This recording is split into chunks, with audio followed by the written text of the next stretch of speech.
ఒక పెద్ద చెట్టు. ఆ చెట్టు పైన ఒక పిట్ట గూడు. ఇదే ఆ మమ్మీ పిట్ట.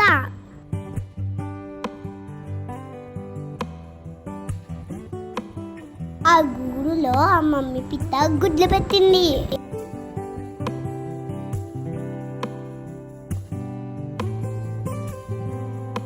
చాలా పెద్ద గాలి దుమారం వస్తుంది. ఆ గూడులోని ఒక గుడ్డు కింద పడిపోయింది. కింద పడి పగిలిపోయింది. ఆ మమ్మీ పిట్ట బోడున ఏడ్చింది. అయ్యో,